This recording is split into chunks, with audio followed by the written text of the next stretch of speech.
Bismillah ar-Rahman ar-Rahim. Assalamu alaikum wa rahmatullahi wa barakatuh, chers frères et sœurs. Ferme les yeux un instant et imagine. Tu tiens entre tes mains une clé. Une clé qui n'est pas faite de métal, ni forgée par l'homme, mais une clé céleste, invisible, capable d'ouvrir toutes les portes de ta vie. Les portes de la sérénité quand ton cœur est lourd, les portes de la délivrance quand tout semble bloqué, les portes de l'espérance quand tu crois que plus rien n'est possible. Cette clé, Allah l'a placée à la portée de chacun de nous. Elle n'est pas enfermée dans les livres d'histoire, elle n'est pas réservée aux savants, ni aux pieux d'entre les pieux. Elle est là dans ton souffle, sur ta langue, dans les battements de ton cœur. Cette clé, c'est l'invocation, le dua. Beaucoup d'hommes et de femmes cherchent des solutions dans ce monde. Certains en s'accrochent à des projets, d'autres à des personnes, d'autres encore à des rêves matériels. Mais trop souvent, ils oublient qu'ils possèdent déjà la plus puissante des armes, le plus puissant des recours. Le prophète a dit « L'invocation et l'adoration », rapporté par Tirmidhi. L'invocation, ce n'est pas un simple murmure. C'est un cri de l'âme, une soumission totale à Allah, un aveu de dépendance à celui qui n'a besoin de rien. Et Allah, dans sa parole parfaite, nous a rappelé une promesse qui traverse les siècles. « Invoquez-moi, je vous exaucerai. » Sourate Ghafir, verset 60. C'est une promesse qui ne connaît aucune exception. Allah écoute ton invocation, qu'elle soit dite à voix haute ou secrète dans le silence de ton cœur. Mais alors, pourquoi tant de croyants oublient-ils cette clé? Pourquoi, face aux épreuves, cherchons-nous d'abord des solutions dans ce bas monde avant de frapper à la porte du Tout-Puissant? Imagine-toi dans une maison sombre. Tu cherches partout un moyen d'allumer la lumière. Tu tapes sur les murs, tu essayes de soulever le plancher, tu ouvres les fenêtres, mais la lumière n'apparaît pas. Pourtant, la clé de l'interrupteur est juste là, à portée de ta main. Le dua est exactement comme cet interrupteur. Tant que tu ne l'actionnes pas, tu restes dans l'obscurité. Mais dès que tu tends ta main vers lui, la lumière divine inonde ta vie. Dans cette vidéo, nous allons plonger ensemble dans ce secret spirituel. Nous allons découvrir une invocation particulière, transmise par le Coran et enseignée par le prophète. Une invocation qui a sauvé un prophète dans les ténèbres les plus profondes et qui peut, aujourd'hui, sauver ton cœur de ses propres obscurités. Mais avant d'aller plus loin, permets-moi une chose. Si ce message résonne en toi, si tu veux que d'autres frères et sœurs puissent aussi découvrir cette clé précieuse, je t'invite dès maintenant à liker cette vidéo, à la partager avec tes proches et à écrire en commentaire une invocation qui te tient à cœur. Ce simple geste pourrait être une source de bénédiction pour toi et un moyen de répandre la lumière autour de toi. Et si tu n'es pas encore abonné à Lumière de la Sunna, prends quelques secondes pour cliquer sur le bouton « S'abonner » et active la cloche. Chaque rappel que tu recevras pourrait être le rappel qui change ta journée, apaise ton cœur et renforce ta foi. Reste bien jusqu'à la fin de cette vidéo, car une surprise spirituelle t'attend, un secret qui pourrait transformer ta manière de faire dua et renforcer ton lien avec Allah. Alors, installe-toi, écarte les distractions autour de toi. Laisse de côté tes soucis quelques instants. Ce que nous allons partager ensemble est bien plus qu'une simple parole. C'est une lumière, une clé, un souffle d'espérance qui pourrait, bi'idnillah, ouvrir les portes que tu pensais fermées à jamais. Allah nous rappelle dans le Coran une vérité universelle. Invoquez-moi, je vous exaucerai. Sourate Ghafir, verset 60. Ce verset, à lui seul, est un océan de miséricorde. Il est l'assurance que la distance entre toi et Allah n'est jamais infranchissable. Même si tu as fauté, même si ton cœur s'est éloigné, même si tu te sens écrasé par tes erreurs, Allah t'appelle encore à l'invoquer et il te promet d'écouter. Le dua n'est donc pas un simple recours en cas d'urgence. Il n'est pas réservé au moment où tout s'effondre autour de toi. Le dua est un acte d'adoration, une preuve que ton cœur reconnaît son Seigneur, une marque d'humilité. Le prophète l'a affirmé avec des mots simples mais puissants. L'invocation, c'est l'adoration, rapporté par Tirmidhi. Autrement dit, quand tu lèves tes mains, quand tu chuchotes une parole, quand tu laisses couler une larme en disant « Ya Rab », tu es déjà en train d'adorer Allah. Tu es déjà dans l'un des actes les plus nobles, même si tu n'as prononcé que quelques mots. Pourquoi certaines invocations tardent à être exaucées? C'est une question que beaucoup de croyants se posent. Peut-être toi aussi tu as déjà supplié Allah avec force, et pourtant la situation ne changeait pas. Tu te disais, mais pourquoi? Pourquoi Allah ne répond-il pas à mes appels? La vérité, c'est qu'Allah répond toujours. Mais sa réponse peut prendre 3 formes, comme nous l'a expliqué le prophète. 1. Oui, immédiatement. Quand Allah sait que ce que tu demandes est bon pour toi, ici et maintenant, il te l'accorde sans délai. 2. Pas encore. Allah peut différer l'exaucement jusqu'à un moment plus favorable, un moment où ce que tu désires sera une miséricorde et non une épreuve. C'est comme un parent qui ne donne pas tout de suite ce que son enfant réclame, mais attend le bon moment. 3. J'ai mieux pour toi. Parfois, ce que tu demandes pourrait te nuire. Alors, Allah t'accorde autre chose, de meilleur ici-bas ou dans l'au-delà.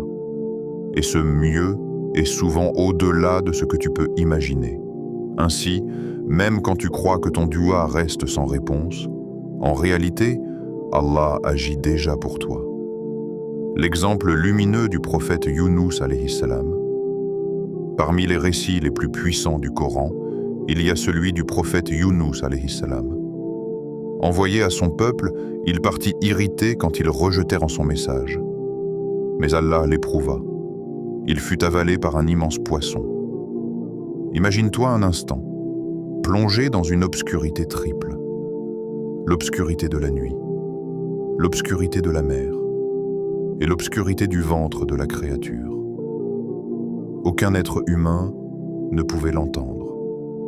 Aucun secours n'était possible. Ses mains ne pouvaient saisir aucune issue. Pourtant, son cœur savait vers qui se tourner. C'est alors qu'il prononça ces paroles sublimes. « La ilaha illa anta subhanaka inni kuntu minaz zalimin » Nulle divinité digne d'adoration en dehors de toi. Gloire à toi. J'ai été du nombre des injustes. Sourate Al-Anbiya, verset 66. Quelques mots, mais une puissance inégalée. Ce n'était pas une longue prière, ce n'était pas un discours. C'était une confession d'humilité, une reconnaissance de l'unicité d'Allah, un aveu de faute. Et Allah répondit, nous l'exaucâmes et le sauvâmes de son angoisse. Et c'est ainsi que nous sauvons les croyants. Sourate Al-Anbiya, verset 88. Regarde bien, Allah n'a pas dit « nous l'avons sauvé uniquement », mais « nous sauvons les croyants ». Ce qui veut dire que ce salut n'est pas limité à Younous alayhi salam. Il est une porte ouverte pour quiconque prononce ces mots avec sincérité et certitude. Pourquoi cette parole a-t-elle tant de force? Parce qu'elle commence par l'affirmation de l'unicité d'Allah. La ilaha illa anta. C'est la base de la foi, la racine de toute adoration, parce qu'elle reconnaît la perfection d'Allah, subhanaka. Allah est pur de toute imperfection, au-dessus de toute faiblesse, parce qu'elle admet la faiblesse humaine et la faute. Inni kuntu minaz zalimin. C'est un aveu qui ouvre la porte du pardon.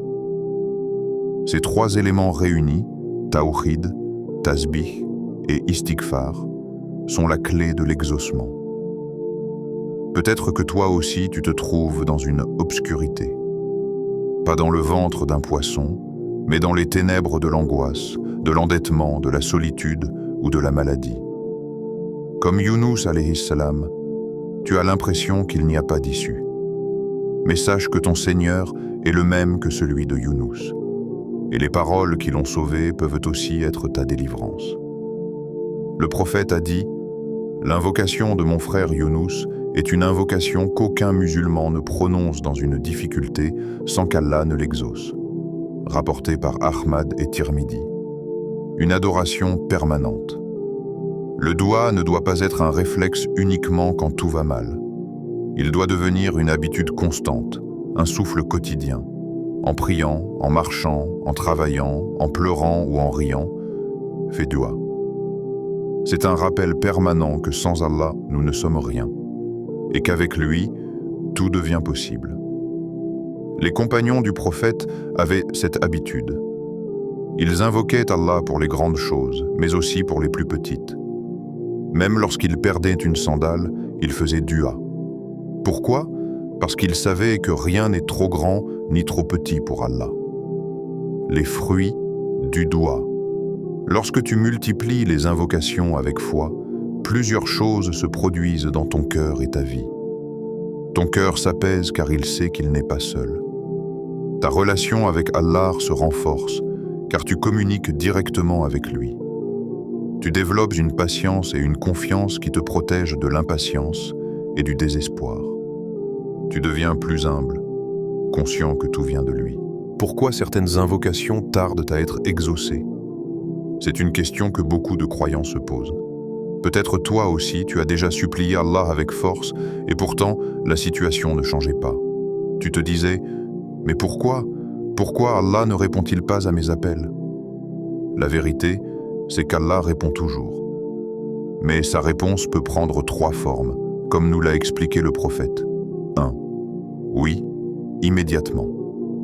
Quand Allah sait que ce que tu demandes est bon pour toi, ici et maintenant, il te l'accorde sans délai. 2. Pas encore. Allah peut différer l'exaucement jusqu'à un moment plus favorable, un moment où ce que tu désires sera une miséricorde et non une épreuve. C'est comme un parent qui ne donne pas tout de suite ce que son enfant réclame, mais attend le bon moment. 3. J'ai mieux pour toi. Parfois, ce que tu demandes pourrait te nuire. Alors, Allah t'accorde autre chose, de meilleur, ici-bas ou dans l'au-delà. Et ce mieux est souvent au-delà de ce que tu peux imaginer. Ainsi, même quand tu crois que ton dua reste sans réponse, en réalité, Allah agit déjà pour toi. L'exemple lumineux du prophète Younous alayhi salam. Parmi les récits les plus puissants du Coran, il y a celui du prophète Younous alayhi salam. Envoyé à son peuple, il partit irrité quand ils rejetèrent son message. Mais Allah l'éprouva. Il fut avalé par un immense poisson. Imagine-toi un instant, plongé dans une obscurité triple. L'obscurité de la nuit, l'obscurité de la mer et l'obscurité du ventre de la créature. Aucun être humain ne pouvait l'entendre. Aucun secours n'était possible. Ses mains ne pouvaient saisir aucune issue. Pourtant, son cœur savait vers qui se tourner. C'est alors qu'il prononça ces paroles sublimes. « La ilaha illa anta subhanaka inni kuntu minaz zalimin » Nulle divinité digne d'adoration en dehors de toi. Gloire à toi, j'ai été du nombre des injustes. Sourate Al-Anbiya, verset 66. Quelques mots, mais une puissance inégalée. Ce n'était pas une longue prière, ce n'était pas un discours. C'était une confession d'humilité, une reconnaissance de l'unicité d'Allah, un aveu de faute. Et Allah répondit, nous l'exaucâmes et le sauvâmes de son angoisse. Et c'est ainsi que nous sauvons les croyants. Sourate Al-Anbiya, verset 88. Regarde bien, Allah n'a pas dit « nous l'avons sauvé uniquement », mais « nous sauvons les croyants ». Ce qui veut dire que ce salut n'est pas limité à Younous alayhi salam. Il est une porte ouverte pour quiconque prononce ces mots avec sincérité et certitude. Pourquoi cette parole a-t-elle tant de force ? Parce qu'elle commence par l'affirmation de l'unicité d'Allah. La ilaha illa anta. C'est la base de la foi, la racine de toute adoration, parce qu'elle reconnaît la perfection d'Allah, subhanaka. Allah est pur de toute imperfection, au-dessus de toute faiblesse, parce qu'elle admet la faiblesse humaine et la faute. Inni kuntu minas zalimin. C'est un aveu qui ouvre la porte du pardon. Ces trois éléments réunis, tawhid, tasbih et istighfar, sont la clé de l'exaucement. Peut-être que toi aussi tu te trouves dans une obscurité. Pas dans le ventre d'un poisson, mais dans les ténèbres de l'angoisse, de l'endettement, de la solitude ou de la maladie. Comme Younous alayhi salam, tu as l'impression qu'il n'y a pas d'issue. Mais sache que ton Seigneur est le même que celui de Younous. Et les paroles qui l'ont sauvé peuvent aussi être ta délivrance. Le prophète a dit « L'invocation de mon frère Younous est une invocation qu'aucun musulman ne prononce dans une difficulté sans qu'Allah ne l'exauce. » Rapporté par Ahmad et Tirmidhi. Une adoration permanente. Le doigt ne doit pas être un réflexe uniquement quand tout va mal. Il doit devenir une habitude constante, un souffle quotidien. En priant, en marchant, en travaillant, en pleurant ou en riant, fais ce doigt. C'est un rappel permanent que sans Allah, nous ne sommes rien, et qu'avec lui, tout devient possible. Les compagnons du prophète avaient cette habitude. Ils invoquaient Allah pour les grandes choses, mais aussi pour les plus petites. Même lorsqu'ils perdaient une sandale, ils faisaient dua. Pourquoi? Parce qu'ils savaient que rien n'est trop grand ni trop petit pour Allah. Les fruits du dua. Lorsque tu multiplies les invocations avec foi, plusieurs choses se produisent dans ton cœur et ta vie. Ton cœur s'apaise car il sait qu'il n'est pas seul. Ta relation avec Allah se renforce car tu communiques directement avec lui. Tu développes une patience et une confiance qui te protègent de l'impatience et du désespoir. Tu deviens plus humble, conscient que tout vient de lui. Et le plus beau des fruits, c'est que même si ton dua ne se réalise pas comme tu l'espérais, tu gagnes toujours. Tu gagnes des récompenses, tu gagnes un lien avec Allah et parfois même tu es protégé d'un mal dont tu n'avais pas conscience. L'invocation comme lumière pour tous. Chaque croyant, peu importe son état, son passé, ses fautes, a accès à cette clé. L'invocation de Younous alayhi salam est universelle. Elle a libéré un prophète du ventre d'un poisson. Elle peut libérer un croyant de ses dettes, une femme de sa tristesse, un malade de son angoisse, un cœur de sa peur. Elle aide le rappel que, dans les ténèbres les plus profondes, il y a toujours une lumière. Et cette lumière, c'est Allah qui l'a fait jaillir quand tu dis avec sincérité « La ilaha illa anta subhanaka inni kuntu minaz zalimin ». Imagine un instant que chaque journée de ta vie est comme un voyage. Au lever du soleil, tu pars avec un sac à dos rempli d'inquiétudes, de responsabilités, de projets, mais aussi d'inconnus. Tu ignores ce qui t'attend. Il peut y avoir de la joie, mais aussi des épreuves, visibles ou invisibles. Et si je te disais qu'Allah t'a donné une arme, une lumière à porter dans ce voyage, une invocation capable d'ouvrir des portes fermées et de protéger ton chemin? Cette invocation, c'est celle que Younous alayhi salam a récitée dans les ténèbres. La ilaha illa anta subhanaka inni kuntu minaz zalimin. Le prophète a dit « L'invocation de mon frère Younous est une invocation qu'aucun musulman ne prononce, sans qu'Allah ne l'exauce. » Rapporté par Ahmad et Tirmidhi. Mais comment la vivre pleinement? Comment l'intégrer dans ton quotidien pour qu'elle devienne une source de bénédiction constante? 1. Le matin, après Salat al-Fajr. Le monde est encore silencieux. Les rues sont vides, les oiseaux commencent à chanter. Tu viens d'accomplir la prière du Fajr, et ton cœur est encore baigné dans la lumière de ce premier rendez-vous avec Allah. C'est le moment parfait. Répète 3 fois, avec lenteur et concentration. La ilaha illa anta subhanaka inni kuntu minaz zalimin. À cet instant, ne laisse pas ta langue réciter mécaniquement. Ferme les yeux et imagine-toi, comme Younous alayhi salam, dans l'obscurité.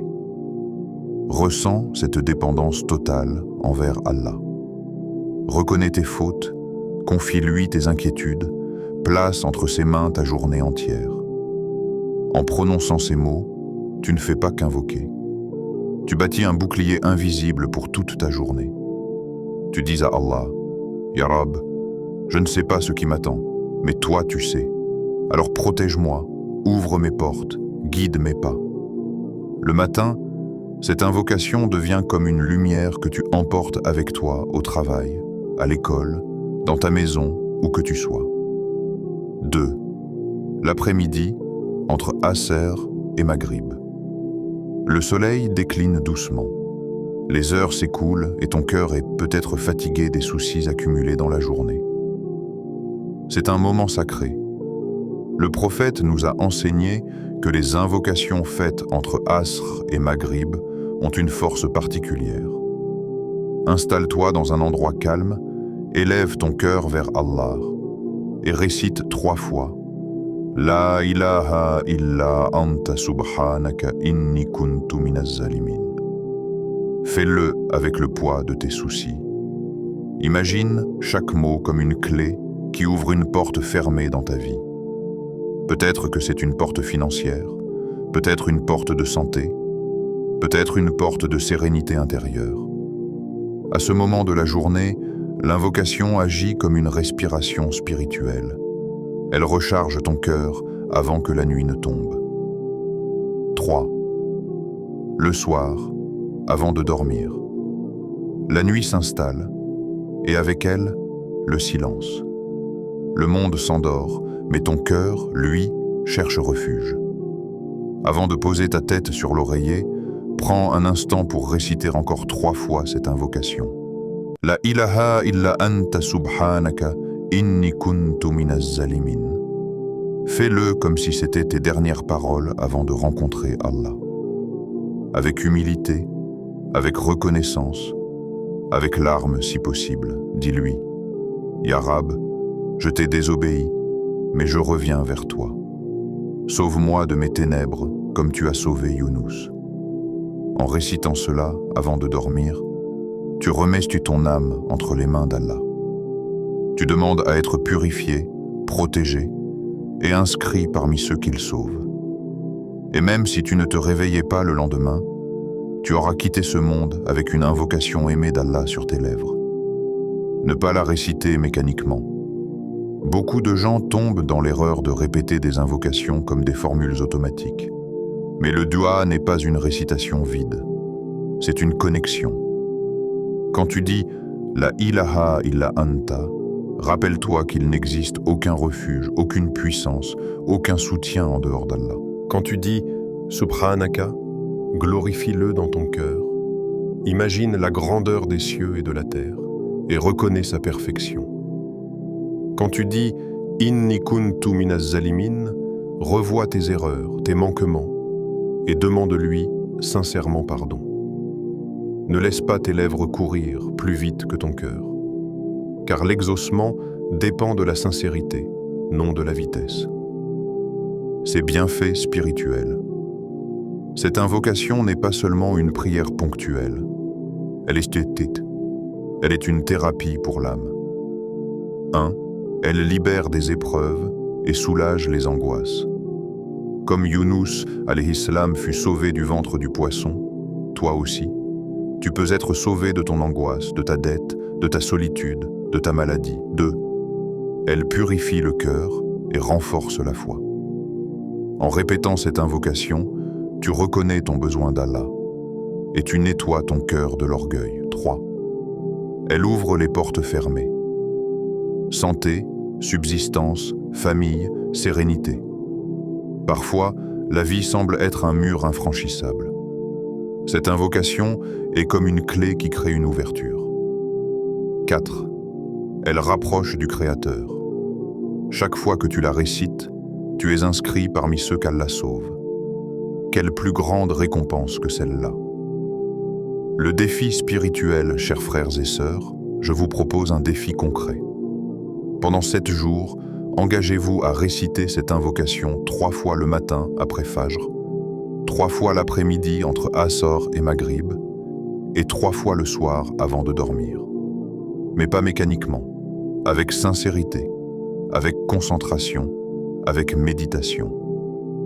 À la fin de ces 7 jours, observez attentivement votre vie. Peut-être qu'Allah aura ouvert une porte que vous croyez fermée. Peut-être qu'il aura apaisé une angoisse. Peut-être qu'il aura mis une lumière dans votre cœur. Et même si vous ne voyez pas de changement immédiat, sachez qu'Allah vous a déjà répondu. Soit en vous préservant d'un mal, soit en vous gardant une récompense immense pour l'au-delà. Si ce défi vous parle, partagez-le avec vos proches. Peut-être qu'une personne que vous aimez a besoin de cette clé. Peut-être qu'un frère en difficulté ou une sœur en souffrance trouvera, à travers cette invocation, une délivrance qu'il attendait depuis des années. Écrivez en commentaire vos ressentis, vos invocations, vos témoignages. Cela inspirera d'autres croyants et multipliera les bénédictions. Et si vous n'êtes pas encore abonné à Lumière de la Sunna, prenez un instant pour cliquer sur s'abonner et activer la cloche. Chaque rappel que vous recevrez est une graine de lumière plantée dans votre cœur. Qu'Allah vous accorde sa miséricorde, qu'il apaise vos cœurs et qu'il exauce vos invocations.